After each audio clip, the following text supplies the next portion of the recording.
Sebelumnya yang mengawali, shalom, salam damai sejahtera di dalam kasih Tuhan kita Yesus Kristus. Allah yang sungguh baik, menyatakan kasih dan rahmat yang selalu memperbarui, menolong kita, bahkan membuktikan berkat-berkatnya yang luar biasa. Amin. Sudah menikmati kebaikan Tuhan setiap hari ya. Allah kita selalu menyatakan, membuktikan, menunjukkan segala sesuatu yang menjadi kehendak Allah supaya kita mengalami damai sejahtera, kasih sukacitanya yang melimpah-limpah. Haleluya. Menyapa jemaat Tuhan yang ada di gereja maupun jemaat Tuhan yang mengikuti secara online, karena ada keluarga jemaat juga yang ada di luar Manokwari. Kita percaya yang ada di Biak, keluarga Bapak Tulung, keluarga Papa Mama Grifon yang ada di Jayapura, Kakak Stefani yang ada di Kaimana. Banyak masih ada jemaat kita ya. Jadi mereka juga saya percaya mereka pun setia mengikuti ibadah secara online. Tuhan Yesus memberkati, melawat kita semuanya. Haleluya. Baik, tema kita pagi hari ini King of Kings. Apa itu? Raja segala raja. Tema kita pagi hari ini sekali lagi, Raja segala raja. Pertanyaannya, siapa itu Raja segala raja? Siapa? Loh, kok tidak ada yang tahu ini? Kok geremeng gini? Memangnya ada Raja segala raja di tempat lain? Iya. Tuhan Yesus kalau raja memang banyak. Ada Raja Belanda, Ratu Belanda, Beatrix sampai Juliana. Ya, ada ratu-ratu di Inggris, di Spanyol, Kaisar di Jepang, Sultan di Jawa, di Tidore Ternate, itu raja-raja. Tetapi kalau raja, segala raja itu nggak ada. Siapa yang bisa berkata kalau dia raja berarti Raja Inggris lebih hebat daripada Raja Spanyol? Marah Raja Spanyol, kurang ajar. Dia pikir dia lebih hebat dari saya. Kenapa dia gelari dirinya Raja segala raja? Tidak ada seperti itu. Tidak ada seorang pun raja-raja di bumi, termasuk juga bos-bos di bumi yang berani berkata, Bill Gates, Rick Warren, walaupun dia kaya, dia tidak pernah menyebutkan dirinya bos di segala bos, di atas segala bos. Ada bos yang berani menyebut, oh saya ini bos di atas segala bos. Orang kaya di atas orang-orang kaya semuanya. Tidak ada.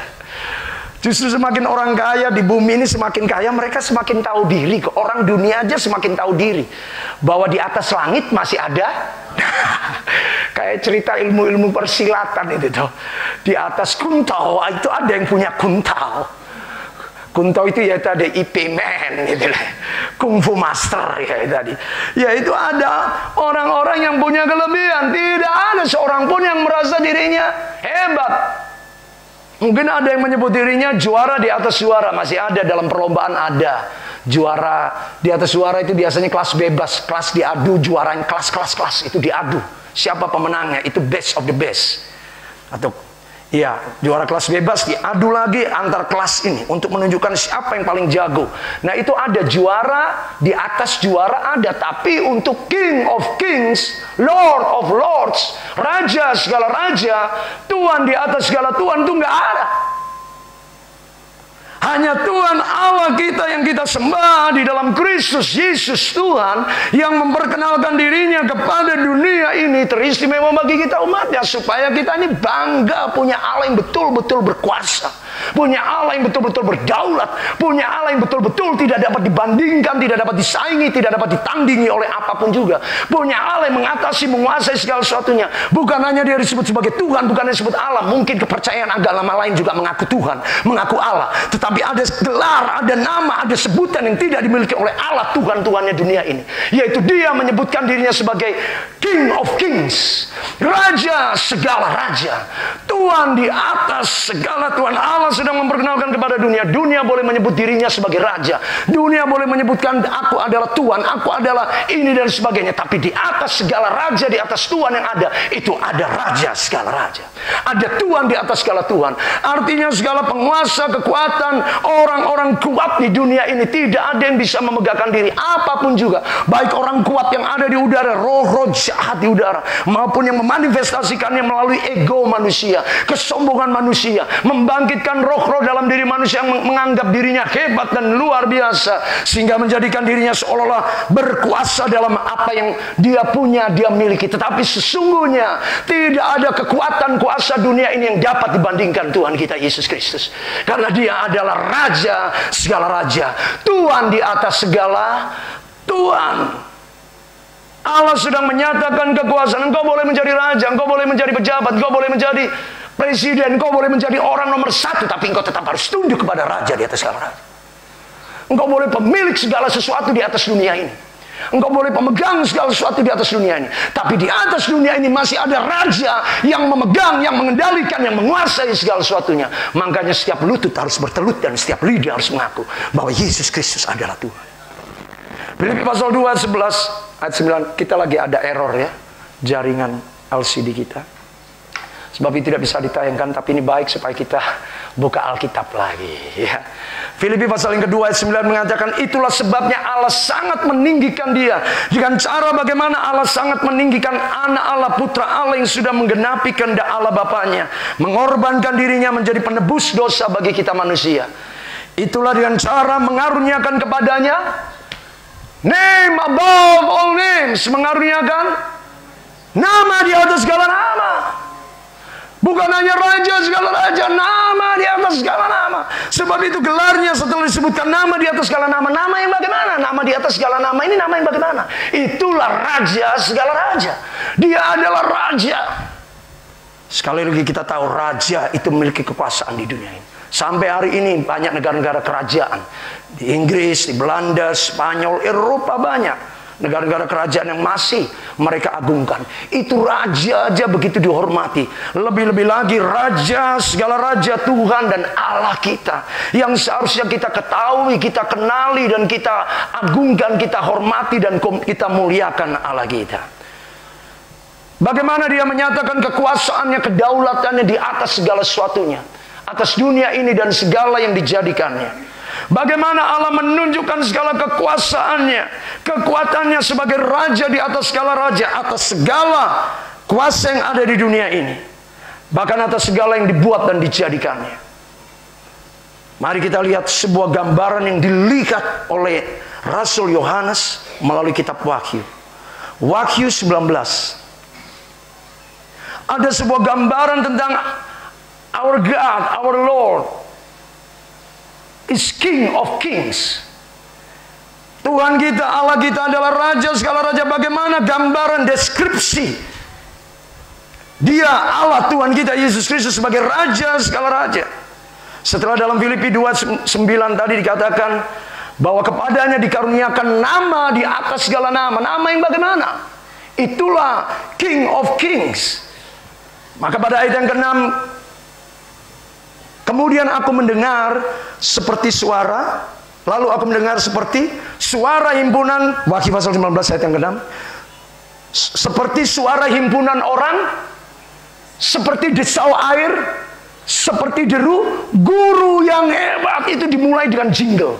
Setiap iklan itu selalu ada jingle, itu suara yang mengikuti gambar.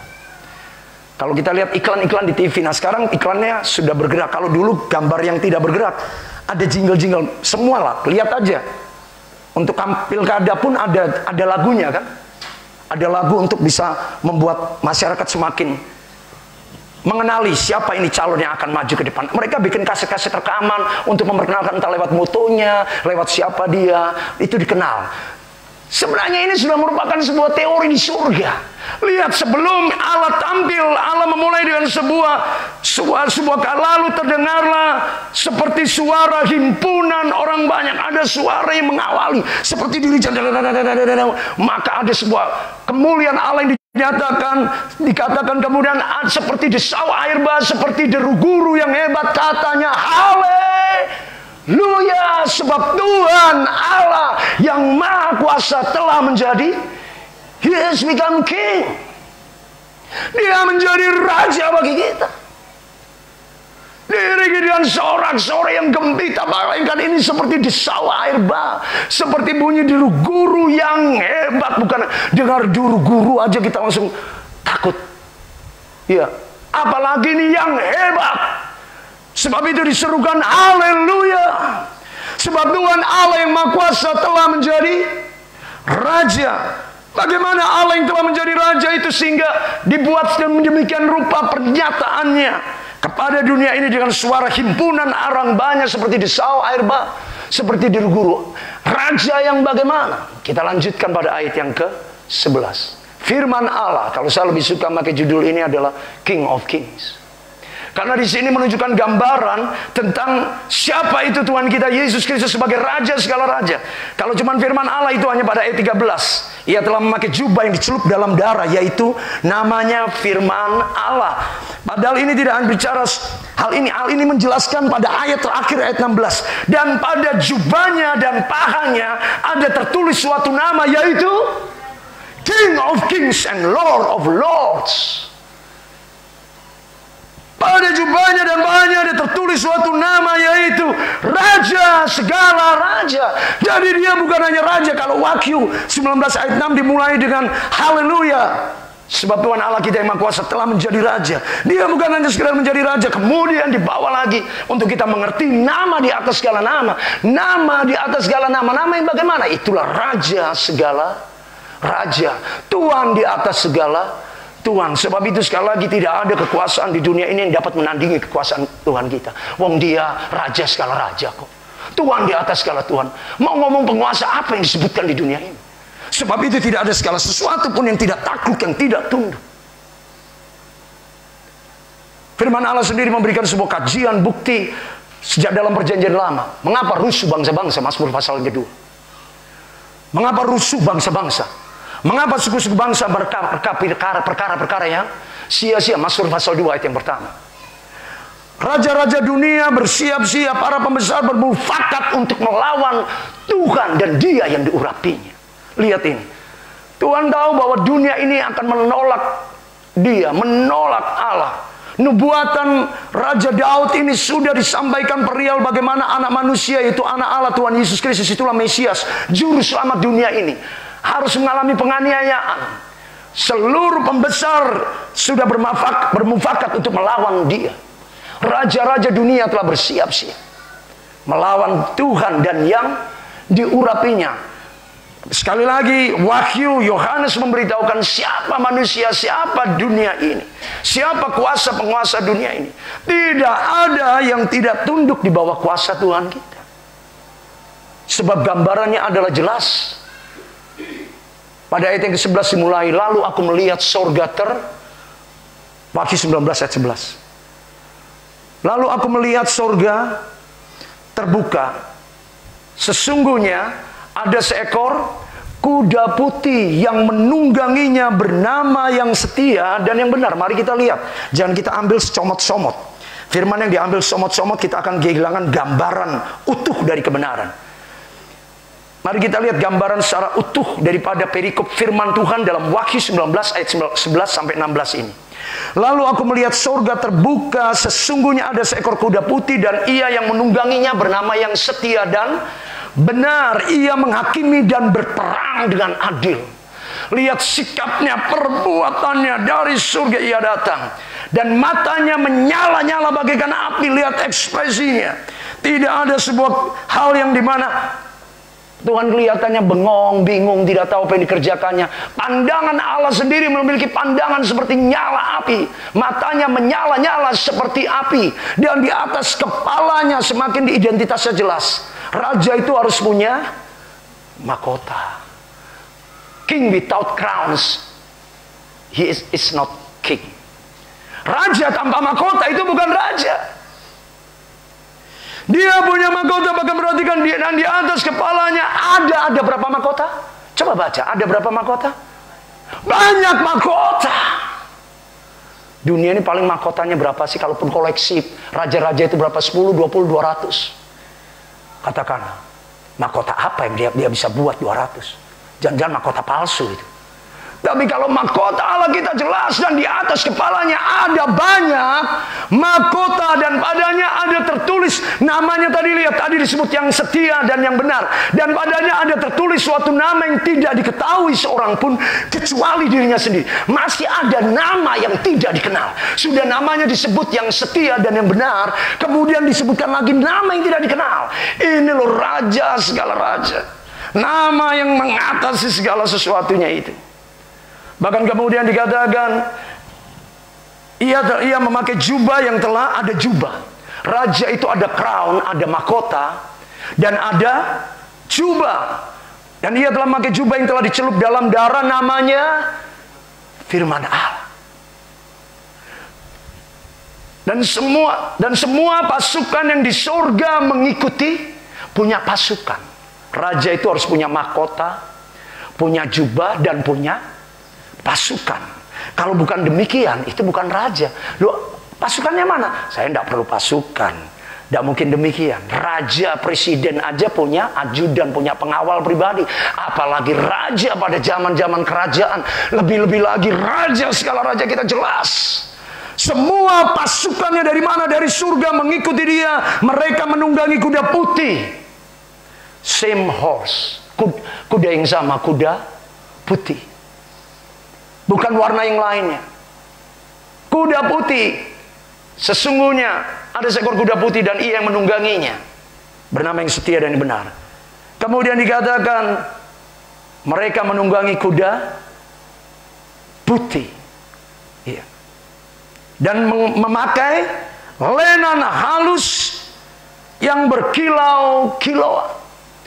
Kemuliaan Allah menyertainya. Gambaran tentang bagaimana kedudukan Kristus Allah kita sebagai raja di skala raja dinyatakannya secara detail bagian demi bagian. Bagaimana setiap pasukan yang mengikutinya pun bukan sekedar pasukan yang begitu saja muncul, tapi sejumlah besar pasukan, semua pasukan yang di surga mengikuti dia. Tidak ada yang tidak ikut, tidak takluk, tidak tunduk. Di surga semua menyembah dia. Semuanya mengendarai, menunggangi kuda putih dan memakai lenan halus yang kilau kemilauan. Dan tidak hanya sampai di sini. Dikatakan kemudian pada ayat yang 15, dari mulutnya keluar sebilah pedang yang tajam. Pedangnya bukan di sarung, Pak. Pedang Tuhan ada di mulutnya. Dia punya pedang. Itulah firman Tuhan. Pedang Allah. Dan dari mulutnya keluarlah sebilah pedang yang tajam yang akan memukul segala bangsa. Ia akan mengembalakan mereka dengan gada dan besi. Dan kemudian apa? Ia akan memeras anggur dalam kilangan anggur, yaitu kegeraman murka Allah yang maha kuasa. Mengapa?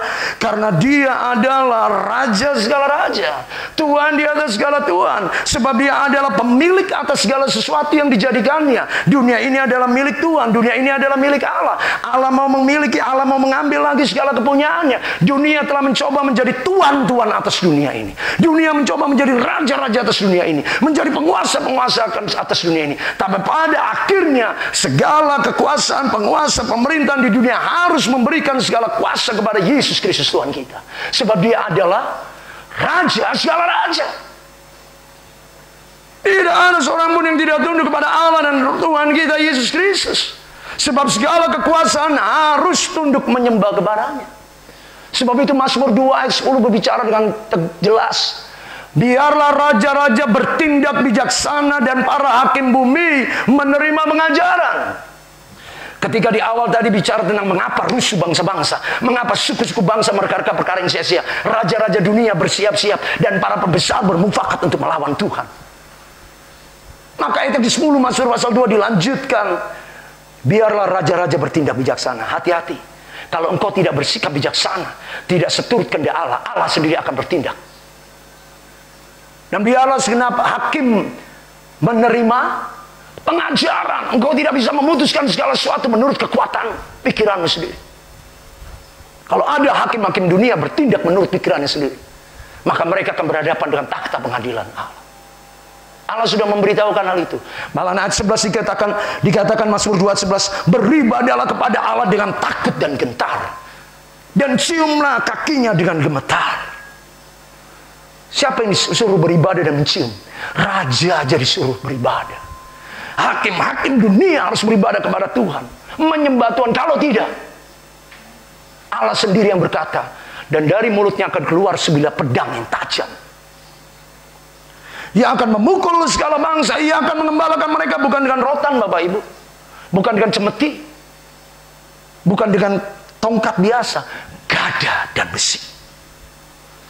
Bukan tongkat penghiburan lagi. Allah sedang menunjukkan eksistensi keberadaannya. Hei, kalian selama ini menganggap aku hanya sebagai Tuhan, sebagai Allah yang semata-mata Allah yang kelihatannya sekedar berbelas kasihan, betul. Allah yang penuh kasih karunia, betul. Tapi jangan lupa Allah juga menggelari dirinya sebagai Raja segala raja. Kalau raja-raja dunia nanti akan diurusinya, bagaimana dengan kita sebagai umat Allah? Bagaimana supaya kita bisa mengerti, supaya kita lihat di sini bagaimana Allah muncul tampil dengan sebuah gambaran yang sungguh mengejutkan dunia. Lihat, ia katakan ayat 11, kalimat terakhir mengatakan ia menghakimi. Dan ia menghakimi dan berperang dengan adil. Lihat bahasa-bahasa penghakiman, bahasa penghukuman. Matanya menyala-nyala bagaikan api. Allah tidak lagi kompromi. Allah lagi tidak biarkan setiap orang yang tidak hidup dalam kehendak Allah, panggilan Allah. Ingat, dari mulutnya akan keluar pedang yang tajam. Gada dan besi itu akan menjadi alat untuk mengembalakan segala bangsa. Sampai mereka akan seperti anggur yang diperas dalam kilangan anggur. Apa itu kilangan? Kegeraman. Allah memakai bahasa-bahasa kayaknya Tuhan lagi menunjukkan kekuasaannya sedemikian rupa kepada dunia ini dalam hal apapun juga. Apa yang terjadi kalau Allah sudah menunjukkan kekuasaannya? Apa yang terjadi apabila Allah sudah menunjukkan kedaulatannya atas dunia ini sebagai raja di atas segala raja? Kita buka Wahyu pasal 11 mulai ayat yang ke-15. Wahyu pasal 11 ayat 6. Apa yang terjadi? Allah sudah memberikan gambaran. Gambarannya adalah ia seperti seorang yang menunggang kuda, namanya yang setia dan benar. Ia menghakimi dan berperang dengan adil. Semua ini gambaran menunjukkan bahwa dia adalah raja segala raja. Dia punya mahkota, dia punya tindakan sikap yang luar biasa, dia punya pasukan di surga, dan dia juga punya pedang untuk menggunakan otoritasnya menyatakan kehendaknya. Nah, apa yang terjadi ketika Allah mulai menyatakan kerajaannya di atas segala sesuatu? Wahyu 11 ayat yang 15. Dikatakan, lalu malaikat yang ketujuh meniup sangkakalanya dan terdengarlah bunyi nyaring di surga, katanya. Mari kita bicara sama-sama. Apa yang kata yang berbunyi? Malaikat yang ketujuh meniup sangkakalanya, maka terdengarlah suara nyaring di surga yang katanya, pemerintahan atas dunia ini dipegang oleh Tuhan kita dan Dia yang, sebab Ia dan Ia akan memerintah sebagai Raja sampai pemerintahan atas dunia ini dipegang oleh Tuhan Allah kita dan Kristus Yesus anak Allah yang diurapi. Untuk memberitahukan apa ya tadi? Raja segala raja. Dia adalah Tuhan di atas segala Tuhan. Bapak Ibu, kita punya Allah yang dahsyat mengatasi segala sesuatu. Sebab itu bagaimana kita bisa menghambakan diri kepada tuan-tuan di dunia ini, kepada raja-raja dunia ini dengan segala bentuk kekuatan kuasanya. Kita punya raja segala raja, kita punya Tuhan di atas segala Tuhan, yang kalau kita mau menghambakan diri kita kepadanya, tidakkah seharusnya kita mempercayai bahwa kita punya raja, punya Tuhan, punya Allah, punya Tuhan yang lebih besar? What kind of boss we have, ya. Bos yang bagaimana kita miliki? Raja yang bagaimana kita? Tidak dapat dibandingkan dengan raja kita. Sebaliknya raja-raja dunia ini akan sungguh ditaklukkan di bawah kuasa Tuhan. Semuanya sedang menggenapi apa yang dilakukan oleh Allah. Seperti yang kita lihat, apa yang terjadi ketika Allah mulai mengatakan bahwa pemerintahan atas dunia ini dipegang oleh Tuhan Allah kita dan Dia yang diurapinya. Sebab Ia akan memerintah sebagai raja. Apa yang terjadi? Pertama, kelihatan di surga. Maka ayat yang ke-16 dikatakan, dan ke-24 tua-tua yang duduk di hadapan Allah di atas tahtanya tersungkur dan menyembah. Di surga aja ada penyembahan, Bapak. Bagaimana di bumi kita tidak menyembah?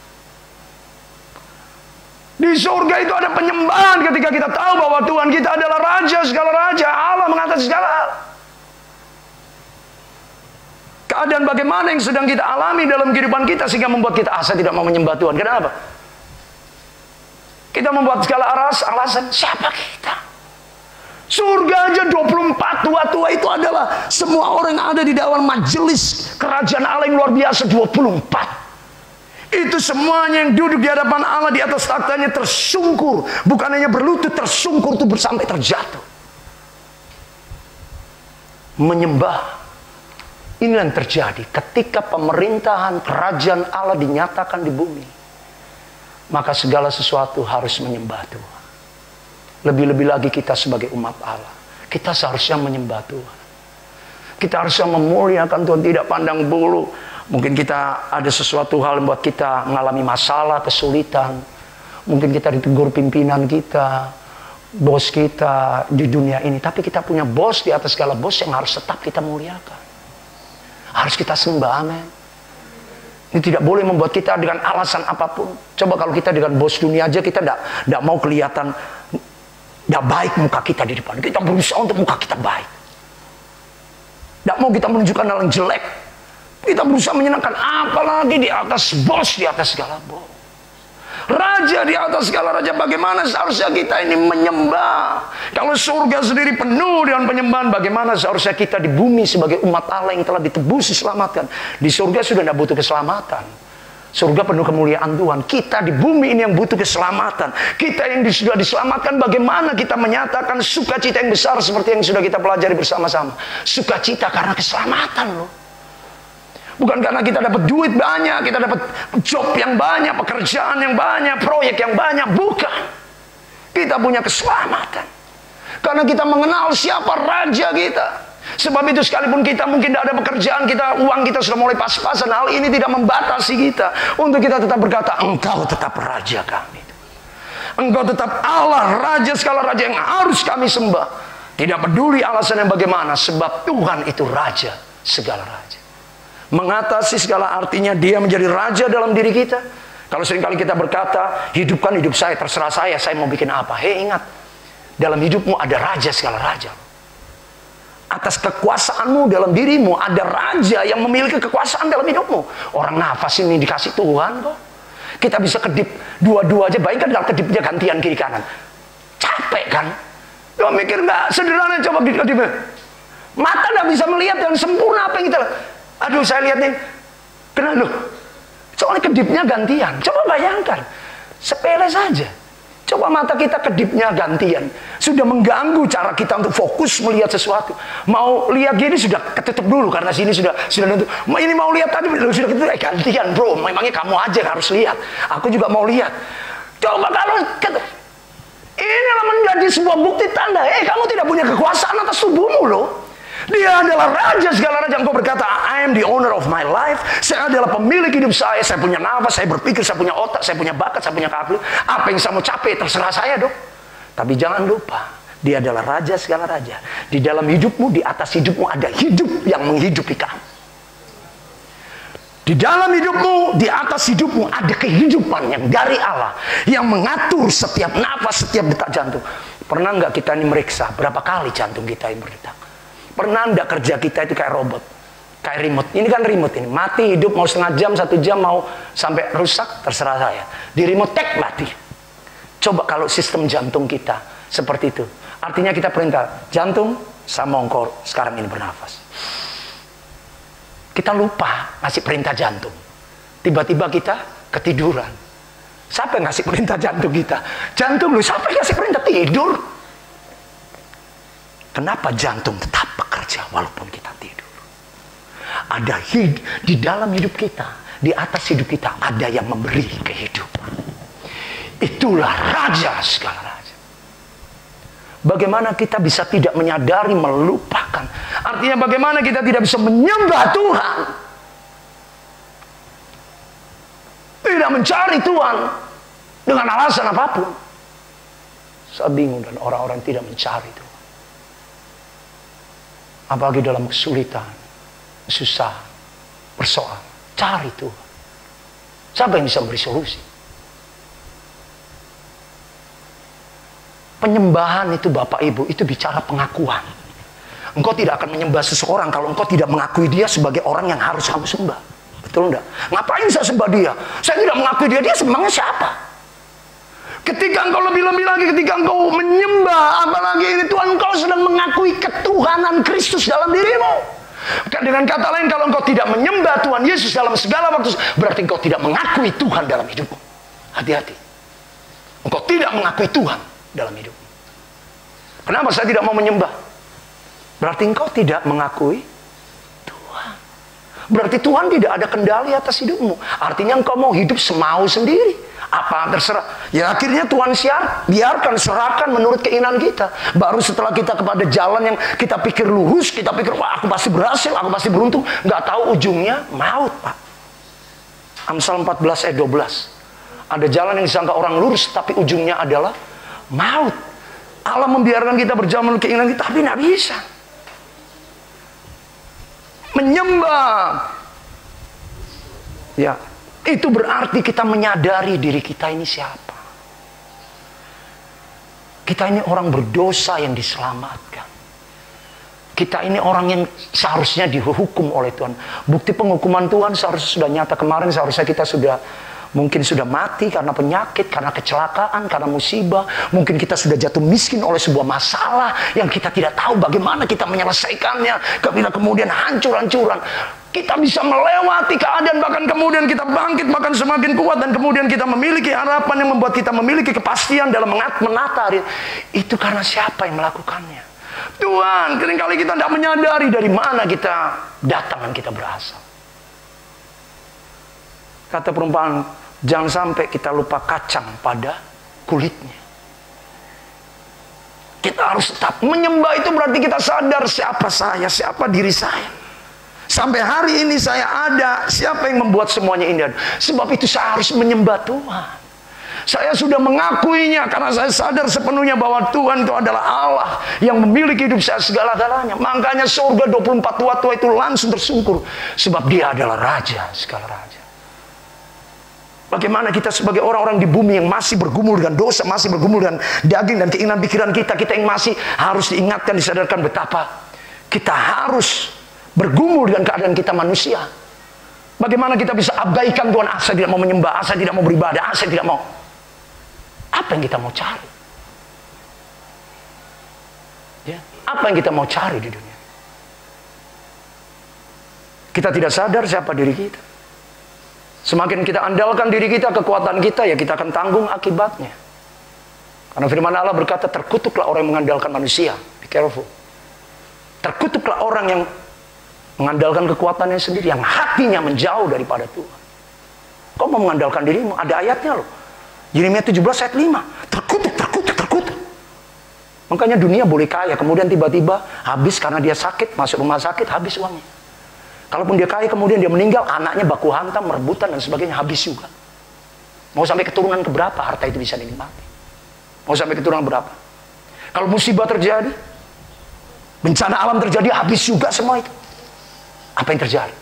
Apa yang bisa dibanggakan? Apa yang kita bisa andalkan? Kalau kita tidak sungguh mau menyembah Tuhan dan berkata, Tuhan aku mengakuimu. Engkaulah pemilik hidupku.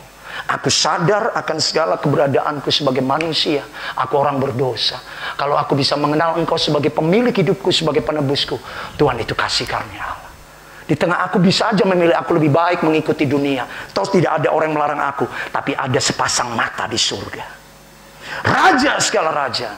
Hidupmu adalah milikku, bukan milikmu sendiri. Akulah yang memberi kamu hidup. Sebab itu yang ketiga, berbicara tentang menyembah Tuhan itu mengakui Tuhan, menyadari keberadaan kita itu bagaimana di hadapan Allah, siapa diri kita di hadapan Allah. Yang ketiga, ini otomatis akan terjadi kalau kita menyembah Tuhan, menghormati Allah. Kita harus menghormati. Lihat sikap hormat itu pasti. Lihat orang Jepang itu kalau dihormat itu dalamnya bukan main. Maaf, orang Jawa sampai nun sewu. Iya toh. Itu menunjukkan sebuah hormat dengan orang yang lebih tua. Itu bagus sekali. Coba anak sekarang lewat. Mau apa mah? Terhadap orang tua tidak ada sikap sopan santun. Kalau manusia yang kau lihat aja engkau tidak bisa memberi hormat, bagaimana engkau mau menghormati Allah yang tidak engkau lihat? Kalau seorang yang kau bisa lihat manusia, engkau tidak hormati dia. Bagaimana engkau bisa menghormati Tuhan yang mana Tuhan? Kita seringkali nantang, buktinya saya bikin dosa, Tuhan tidak langsung, ya tangan saya tidak apa-apa biarpun saya habis melakukan sesuatu. Kok kenapa Tuhan tidak tusuk saya dengan paku kah, dengan bakar? Iya Tuhan tahu ya saya bikin dosa. Artinya Tuhan tuh mau menguji rasa takut menghormati Tuhan tuh dengan kerelaan hati, bukan dengan terpaksa. Kita diciptakan bukan seperti mesin. Segambar serupa dengan Allah. Kita harus mengenal Allah. Hormati Allah. Kalau engkau menghormati manusia lebih daripada menghormati Allah, maaf, engkau tidak punya penyembahan dalam hidup.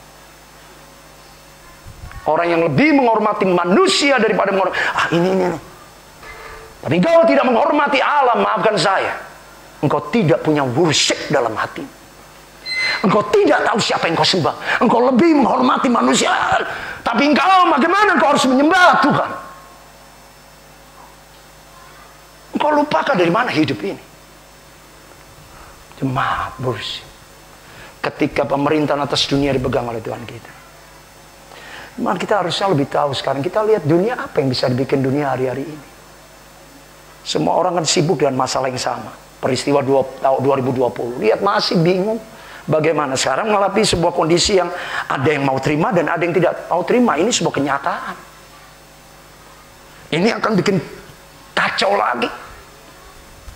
Ada masyarakat yang mau menerima dan ada yang tidak mau menerima. Ya karena memang ini suatu hal yang baru kok. Suatu yang belum mengalami secara ilmiah, teknis, kedokteran, belum menjadi sebuah garansi, jaminan yang pasti. Malah menimbulkan sebuah keributan global yang terjadi di antara bangsa-bangsa. Lihat ini, dunia tidak bisa berbuat apa-apa. Akibatnya apa terjadi? Ya tadi, akibat tidak boleh gini, tidak boleh semua, akhirnya bisnis mandek. Ini karena apa ya? Karena satu hal ini toh. Orang tidak bisa tetap muka, jualan tidak bisa ketemu langsung, proses belajar aja tidak bisa ketemu langsung. Lihat anak didik kita, lihat anak-anak kita apa yang terjadi, belajar sendiri di rumah. Bagaimana belajar sendiri bisa membuat mereka pintar? Mereka perlu guru-guru mengajar. Lihat begitu banyak hal yang sudah, dan ini semua dihadapi oleh, inilah bukti bahwa dunia tidak bisa menyelesaikan masalahnya sendiri. Tapi dunia tidak mau mengakui itu. Dunia tidak mau mengenal hal itu. Tapi kita sebagai umat Allah, kita mengenal siapa pemilik hidup kita. Amin. Sebab itu dalam segala sesuatu kita sadar bagaimana kita harus menyembah Tuhan. Jangan kita jadikan apapun, saya tidak mau menyembah, ya dan sebagainya. Ya. Menjadi sebuah alasan untuk membuat kita tidak menyembah. Engkau tidak mengakui ketuhanan Allah dalam dirimu. Engkau tidak sadar dirimu sebagai orang berdosa, dan engkau tidak menghormati Allah.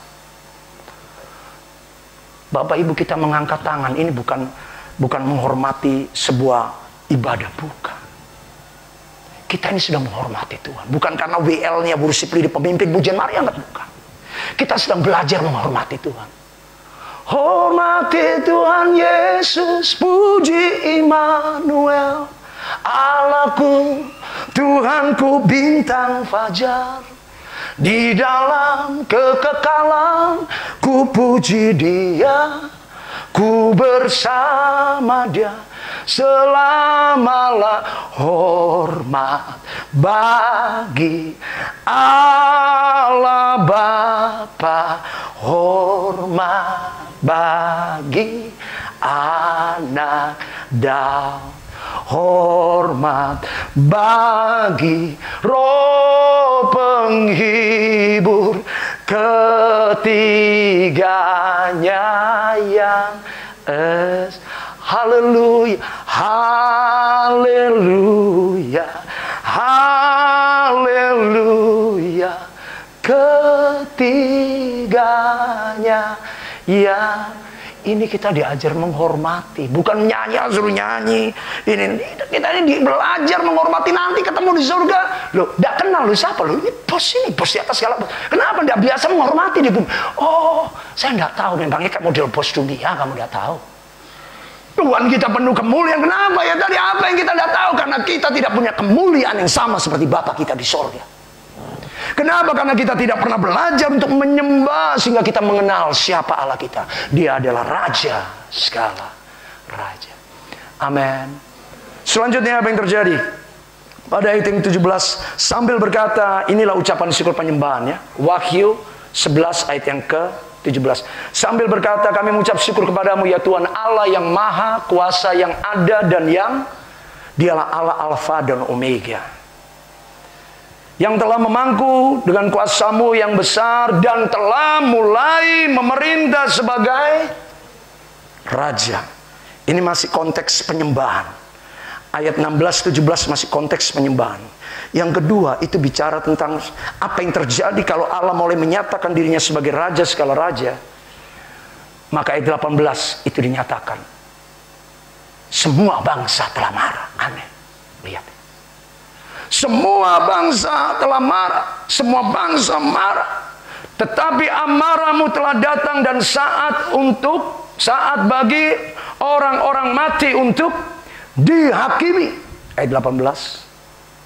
Dan untuk memberi upah kepada hamba-hambamu, nabi-nabi dan orang-orang kudus, kepada orang-orang yang takut kepada namamu. Siapa nama Tuhan Yesus yang ditakuti? King of Kings. Dia bukan raja. Raja segala raja. Dan kepada orang-orang, seringkali orang mengatur dunia besar kecil dulu, surga enggak. Kecil ke besar. Dunia ini kan mendahulukan orang-orang VIP baru bisnis ekonomi. Saya beritahukan, Allah itu kebalik. Engkau tidak mau melayani orang-orang kecil, Allah akan perhatikan orang-orang kecil. Lihat yang dimulai di situ, kepada orang-orang kecil dan kepada orang besar. Banyak orang suka melayani orang-orang besar, ketemu orang-orang besar, orang-orang kaya, orang berduit. Bapak Ibu, surga bukan demikian cara. Ya, Allah mencari yang kecil, yang tidak diperhitungkan oleh dunia. Memperhatikan. Kepada orang-orang kecil dan kepada orang-orang besar, dan membinasakan kepada barang siapa yang membinasakan dunia. Orang membalak hutan, menebang hutan, dipikir Tuhan tidak lihat. Orang mengambil ini, mengeksplorasi bumi hanya untuk mengambil kekayaan alam, tapi sudah meninggalkan kerusakan alam yang mengakibatkan longsor, mengakibatkan banjir, mengakibatkan bencana. Dipikir Tuhan tidak lihat. Di Kalimantan itu sudah terjadi. Dipikir Tuhan diam, dipikir Tuhan tutup mata, dipikir Allah tidak lihat. Ayat yang mengatakan, barang siapa yang membinasakan bumi akan dibinasakan oleh Tuhan. Mereka mencari batu bara seenaknya. Babat sana lihat, saya pelayanan di Berau. Berau ini daerah emasnya salah satu Kalimantan Timur ya. Dari Balikpapan masih naik pesawat kecil lagi ke sana. Ya, itu ada daerah lautnya yang bagus, bening sekali karena memang masih alami. Turis masih belum ada, jarang waktu itu. Saya lihat dari udara itu terbang rendah karena dia tidak jauh dari Balikpapan. Terbang rendah, cuma 15 menit, 20 menit sudah sampai. Terbang rendah, selalu lihat itu permukaan Kalimantan itu penuh dengan kayak orang jerawat itu yang berlubang-lubang. Aku sedih. Tuhan, kenapa ini? Cepungut, kenapa? Wah, itu orang ambil batu bara, orang itu ambil babat hutan untuk tanam ini dan itu. Aduh, Tuhan Yesus. Orang hanya mementingkan kekayaan, memikirkan kekayaan bagi dirinya sendiri, melupakan akibat-akibatnya. Bagaimana yang terjadi dalam kemudian kehidupan? Jangan kau ngomong manusia. Hewan pun sudah tidak mau tinggal di sana. Hewan-hewan pada lari. Bagaimana lagi dan kehidupan manusia? Siapa mau tinggal di sana? Nanti banjir, longsor, tidak ada lagi penahan tanah itu dan sebagainya. Ini loh Bapak, mereka pikir seolah-olah Tuhan tidak mengurus hal seperti itu. Sebelum Tuhan melenyapkan langit dan bumi, Allah mengatakan, aku akan berurusan dengan orang-orang seperti ini. Yang kedua, itu Allah akan membalas. Perhatikan Bapak Ibu. Allah akan membalas orang-orang yang bertindak tidak sesuai kehendak Tuhan. Sebaliknya Allah pun akan memberi upah. Lihat, janji upah. Kalau kita sungguh-sungguh mencari Tuhan, sungguh-sungguh menyembah Tuhan, ada upah. Tuhan gak pernah lupa kok. Memberi upah kepada hamba-hambanya, nabi-nabinya, orang-orang kudus, orang-orang yang takut pada nama Tuhan. Sebutkan setiap orang dalam Quran. Tapi saya kan orang kecil. Tidak, bahkan kepada orang-orang kecil yang mau takut akan Tuhan, Tuhan akan cari mereka lebih dulu. Semua orang disebutkan Tuhan di hadapan, bukan hanya hamba-hamba Tuhan, bukan hanya orang-orang melayani Tuhan, termasuk pada semua orang takut pada nama Tuhan. Tuhan akan berikan upah pada kita. Pembalasan daripada Allah itu sedang dilakukan. Tuhan sedang membalaskan segala sesuatunya. Sebab itu Bapak Ibu, nantikan Tuhan, percayalah kepada Tuhan. Allah pasti akan membalaskan kepada kita segala sesuatu yang menjadi kehendak Tuhan. Kita yang setia, kita yang sungguh-sungguh, pasti Tuhan juga balaskan. Tapi bagi mereka yang gak setia, gak sungguh-sungguh, ya mereka akan menerima upahnya. Sebab amarah Tuhan sudah datang. Tuhan sudah menyatakan amar. Lihat di Wahyu 19 tadi, matanya menyala-nyala. Artinya Allah sedang membangkitkan. Lihat keadaan Allah, kita bersyukur loh di sini. Betul-betul kita masih bersyukur. Allah masih menunjukkan kasih karunia-Nya. Bapak Ibu, kita di pinggir pantai ini. Sekali musibah Tuhan izinkan dari tengah laut sana. Bukanlah sesuatu yang kita harus bersyukur, sebab itu kita lalui kehidupan yang bersyukur. Ya. Tapi kalau Tuhan izinkan, apa yang terjadi? Hidup perkotaan ini di pinggir pantai semua. Allah mau kirim gelombang 8 meter tinggi, udah habis. Seperti yang terjadi di Palu dan sebagainya. Kalau Tuhan sudah melakukan hal seperti itu, masa Allah melakukan itu? Yang kedua, pertama terjadi ketika Allah menyatakan dirinya sebagai raja yang memerintah, menguasai atas dunia. Dunia harus menyembah. Kalau tidak menyembah, Tuhan akan memperlakukan sesuai dengan perbuatan. Yang ketiga adalah, kita lihat ayat 19. Kelihatannya maka terbukalah bait suci yang di surga. Inilah sebuah hal yang rohani akan semakin dicurahkan. Maka terbukalah bait suci Allah yang di surga. Dan kelihatanlah tabut perjanjian yang diberikan Allah melalui Musa, itu kelihatan. Tabut yang selama ini menjadi misteri itu kelihatan. Hal-hal rohani ini akan semakin disingkapkan. Hal-hal yang tadinya nggak diketahui tentang kebenaran, tentang firman Allah, itu akan dinyatakan secara luar biasa. Dan sebaliknya, akibatnya ketika hal rohani ini semakin dinyatakan, maka terjadilah dikatakan kilat dan deru guru, gempa bumi, dan Bapak Ibu, semakin kita mengenal kebenaran rohani daripada Allah, Allah pun akan semakin berurusan dengan dunia. Ingat, akan terjadi kilat, deru guru, gempa bumi, bencana, hujan es, bukan hujan air biasa, yang lebat. Allah akan melakukan hal seperti ini. Artinya semakin kita sungguh-sungguh sama Tuhan, jangan lihat dunia, tidak. Dunia akan mengalami hal ini. Dunia akan melihat hal seperti ini. Dunia akan terkejut karena mereka yang selama ini mencemooh, kamu terlalu fanatik, kamu terlalu munafik, pura-pura dan sebagainya. Biarkan orang mengatakan demikian, karena firman Tuhan juga mengatakan di akhir zaman akan tampil pengejek-pengejek. Orang-orang yang berjalan tanpa Roh Kudus, mereka mengejek, mengolok-olok anak-anak Tuhan. Tapi kita yang mengenal percaya, kita tidak boleh tergoyahkan. Karena kita tahu, semakin kita melihat dibukakannya bait suci Allah di surga, sampai kita bisa melihat tabut perjanjian, justru di bumi ini yang terjadi. Kilat, deru guru, gempa bumi, hujan es. Ini artinya peristiwa alam yang akan menegur penduduk dunia yang mereka menolak Tuhan, mereka tidak percaya tentang kebenaran, mereka menjauhkan diri daripada hadirat Allah. Mereka mengejar, saya kan masih kuat, saya masih bos, saya masih pimpin, saya punya. Mereka akan berhadapan dan kegeraman murka Allah. Ingat tadi Wahyu 19, dia mengilang, dia memeras anggur dalam kilangan anggur, yaitu kegeraman murka Allah. Janganlah kita sampai jatuh ke dalam tangan murka Allah. Jangan. Maka tidak ada hal lain dapat kita lakukan. Ingat Daud waktu jatuh dalam dosa. Daud ini, keluarganya hancur-hancuran. Anaknya tidur dengan saudara tiri, anak dari istri Daud yang lain. Kakaknya saudara tiri ini, yang perempuan ini, Tamar, marah. Kau sudah memperkosa adikku. Biarpun kita satu bapak, tapi kita lain ibu. Engkau tidak menghormati aku. Baik, Daud tidak berbuat apa-apa. Kenapa Daud tidak berbuat apa-apa? Karena Daud teringat akan dosa. Bapak Ibu, saya harus katakan apa adanya, Allah membalaskan. kita tidak bisa bermain. Seorang seperti Daud, keluarganya pun dibalaskan. Sebab itu penting kita bawa keluarga kita, kita ajar anak-anak kita. Konsekuensi dosa itu tetap harus dijalani. Kalau tidak demikian, Tuhan tidak memperhitungkannya kepada keluarga Daud. Akhirnya Absalom menyimpan, tenang adikku, satu kali aku akan balas perbuatan Amnon, saudara tiri kita itu. Apa yang terjadi? Absalom kemudian hari membunuh Amnon. Daud dengar dan tidak bisa berbuat apa-apa. Dia ingat ini semuanya karena apa yang dia lakukan pada masa lalunya.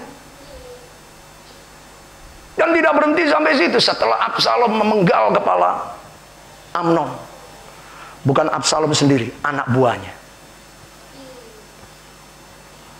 Absalom mulai berani, bapak tidak tegur saya, bapak tidak marahin saya. Dia semakin besar kepala, dia semakin berani. Itulah terjadi pemberontakan Absalom.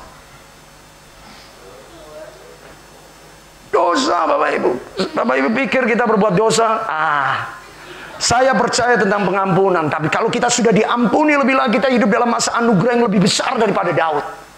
Bapak Ibu, kalau engkau sudah diampuni, kalau konsekuensi dosa tidak diperhitungkan, jangan berbuat dosa lagi. Makanya kepada orang yang disembuhkan 38 tahun, engkau sudah sembuh, jangan berbuat dosa lagi. Supaya jangan terjadi yang maaf, kalau engkau berbuat dosa di masa anugerah ini, engkau masih berbuat dosa, maafkan, saya harus beritahukan, engkau akan mengalami keadaan yang lebih buruk.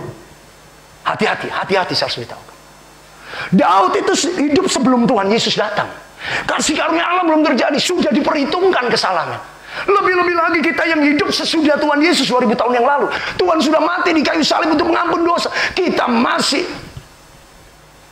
menyalahgunakan kasih karunia Allah. Dan Bapak Ibu, makanya waktu 19 lihat itu, who is the king of kings? Siapa itu raja segala raja? Dari awal dia menunjukkan bagaimana ia akan menghakimi dan berperang. Bahasanya sudah bukan bahasa damai. Lihat bahasanya, ia menghakimi dan berperang dengan adil. Matanya menyala-nyala.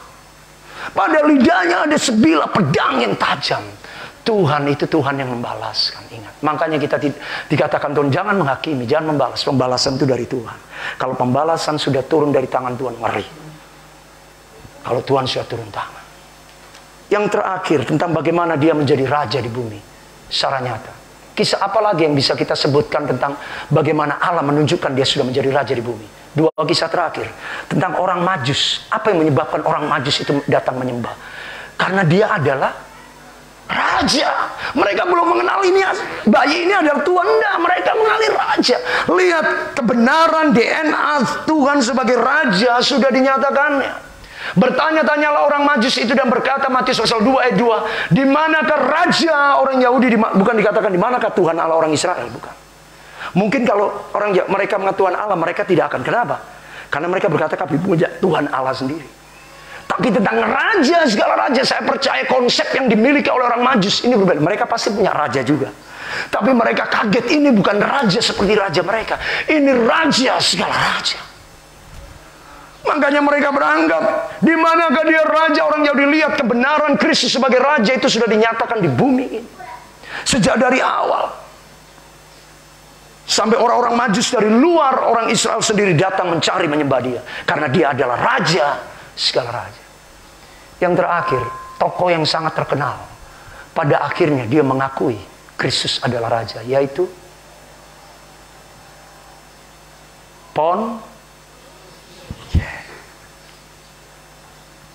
pada akhirnya Pontius Pilatus sendiri pun.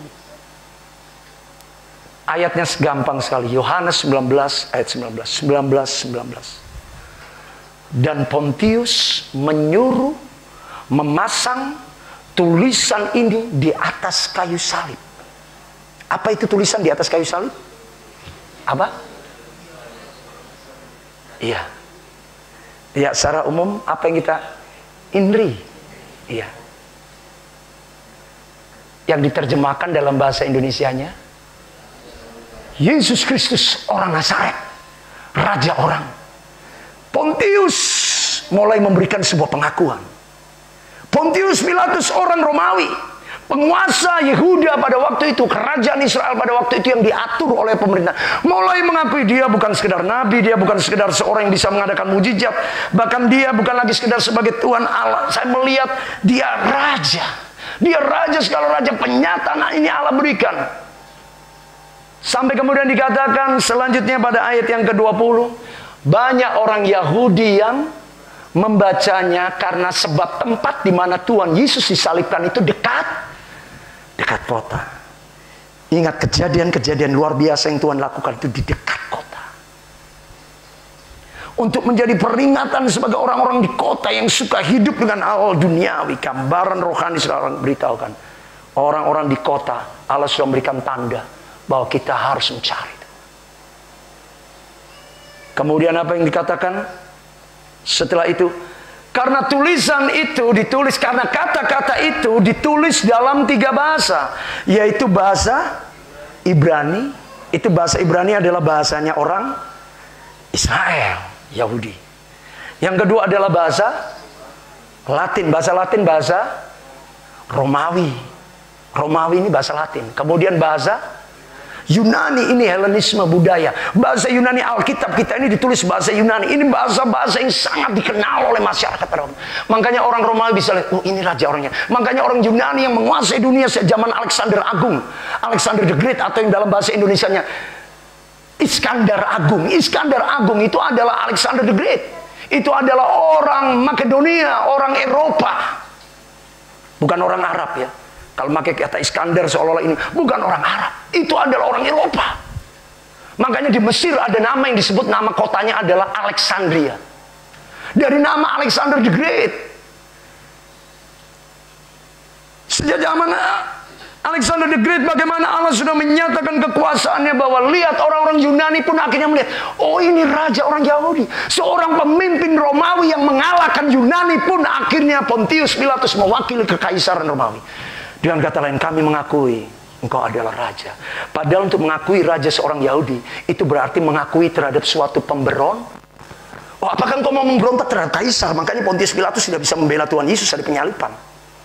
Karena secara politik dianggap, oh kamu mau membackingi orang yang mau memberontak. Tapi ketika pada akhirnya Pontius pun tidak bisa menghalangi hatinya yang berkata, aku harus menyatakan pengakuan. Kita harus mengakui, menyembah dia, bahwa dia adalah raja, segala raja. Tapi apa yang terjadi kemudian? Ayat 21 apa yang terjadi? Tiba-tiba terjadi keributan. Maka imam-imam kepala, orang-orang Yahudi langsung berbicara kepada Pontius Pilatus, jangan kau tuliskan dia raja orang Yahudi. Bukan, dia bukan raja kami. Dia bukan raja orang Yahudi. Imam-imam kepala orang Yahudi berusaha untuk merevisi, berusaha untuk jangan tuliskan seperti itu. Ini bukti, Pontius Pilatus mengakui. Tapi apa yang dikatakan oleh Pilatus? Karena dia kok yang mengatakan, tetapi bahwa ia mengatakan aku adalah raja Yahudi.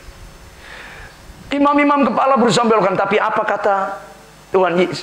Kata Pontius Pilatus, ayat 22, jawab Pilatus, apa yang telah kutulis tetap. Aku sudah katakan dia adalah raja orang Yahudi. Dan itu tidak boleh digantikan. Tuhan kita itu raja, Bapak. Sejarah membuktikan. Orang Majus, silsilahnya sudah dipersiapkan. Sebab itu dia mengkhotbahkan tentang kerajaan Allah. Sebab itu dalam doa Bapa, tentang Bapa kami kok ada kerajaan. Seharusnya kan raja kami. Allah sedang menyatakan aku sebagai Bapa karena aku menyatakan kamu sebagai anak. Tetapi di dalam kedaulatan kekuasaanku itu berbicara tentang kerajaanku. Sebagai Bapa Allah menunjukkan kasihnya. Tapi sebagai Raja ia menunjukkan kekuasaan, kedaulatan. Segala sesuatu ada dalam kedaulatan. Ingat doa Bapa kami, diawali kerajaan, ditutup kerajaan. Semua berkat ini ada di dalam kerajaan. Bapa kami di surga, dikuduskanlah namamu, datanglah kerajaanmu, baru berkat. Yang bagian kalimat pertama kedua ini harus untuk Tuhan. Bapa kami yang di surga, dikuduskanlah namamu, datanglah kerajaanmu, jadilah kehendakmu, itu Tuhan. Baru berikanlah kepada kami pada hari ini makanan kami yang secukupnya. Baru kemudian dan ampunilah kami. akan kesalahan kami, seperti kami juga mengampuni orang yang bersalah kepada, dan janganlah membawa kami, bukan lagi kamu. Artinya di dalamnya ada berkat untuk kita. Di dalam berkat doa Bapa kami, tentang kebutuhan makan minummu, tentang kehidupan rohanimu, tentang bagaimana Allah bisa melewatkan, melepaskan kita daripada segala keadaan. Percayalah, asal apa? Asal engkau mengenal Allah sebagai Raja segala Raja. Allah sudah menyatakannya kepada kita. Amin. Maka seperti 10 hukum Taurat. 10 hukum Taurat 4 pertama berbicara tentang Allah. Jangan ada Allah lain di dalam Allah lebih dulu. Jangan menyebut atau membuat patung yang serupa itu dan menyembahnya. Jangan menyebut nama Tuhan Allahmu dengan sembarangan. Kuduskan hari baru yang kelima itu kami. Hormatilah orang tua.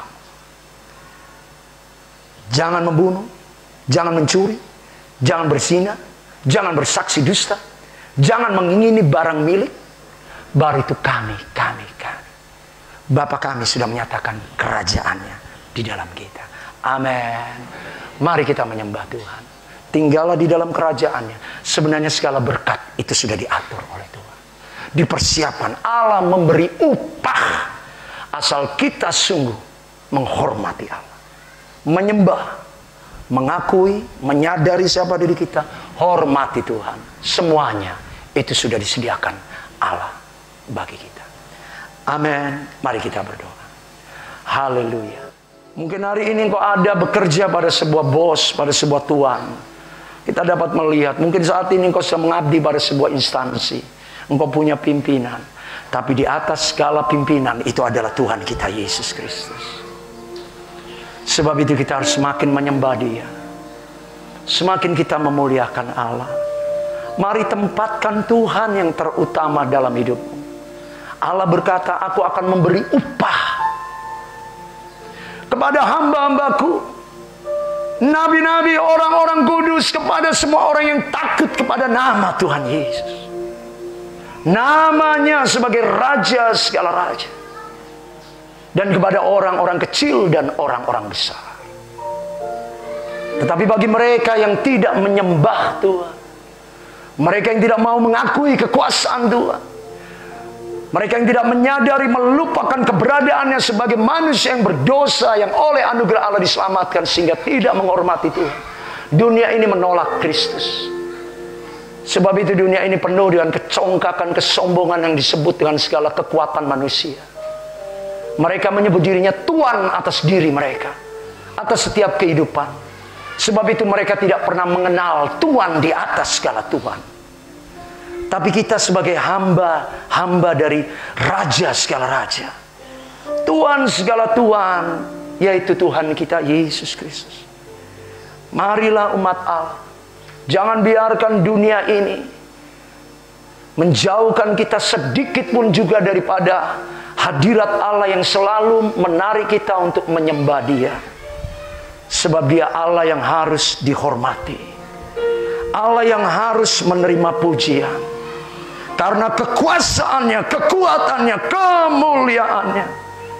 Sebab kita sudah diselamatkannya. Kita yang bukan umat, tapi disebut umat.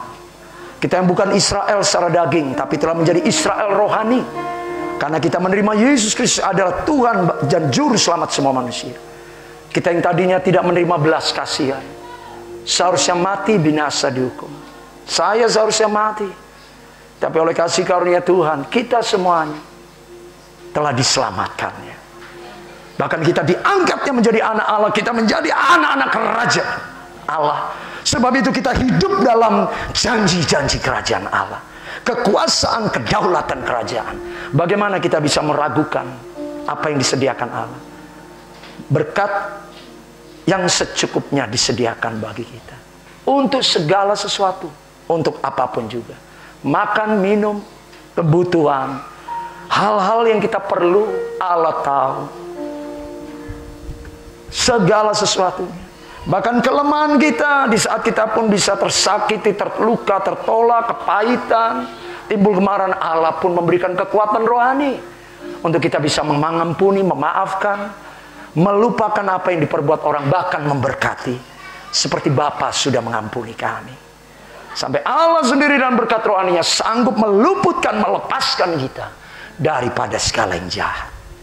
Karena Engkaulah yang empunya kerajaan dan kuasa dan kemuliaan sampai selama-lamanya. Haleluya. Sekarang umat Tuhan, buka hati, angkat tanganmu, terima berkat kerajaan Allah. Biarlah berkat kerajaan itu memenuhi kehidupanmu sehingga engkau ada di dalam teritorial Allah, dalam kedaulatan Allah, dalam kekuasaan Allah. Dia yang menyatakan dirinya sebagai raja segala raja. Sebab itu tidak ada kekuasaan, tidak ada kekuatan apapun, tidak ada masalah, tidak ada kesulitan, tidak ada tingkat apapun kesusahan kehidupan ini yang tidak takluk di bawah kekuatan Allah kita. Sebab Dia adalah raja segala raja.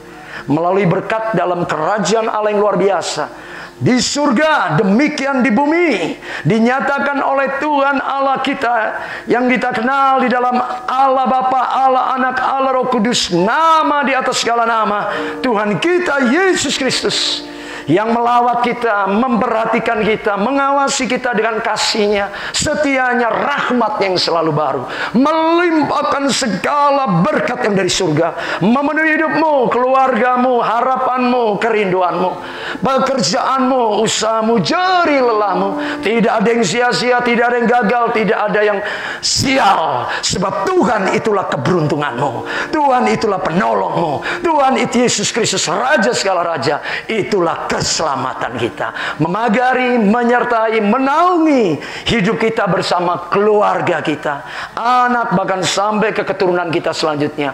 Keluarga besar kita dimanapun berada, dilawat oleh janji kemuliaan kuasa Allah yang luar biasa. Mulai dari hari ini sampai Maranatha, Tuhan Yesus datang kedua kalinya. Dalam nama Tuhan Yesus Kristus, bersama-sama menikmati berkat kerajaan Allah, kita katakan amin. Haleluya. Mari kita beri kemuliaan bagi Tuhan.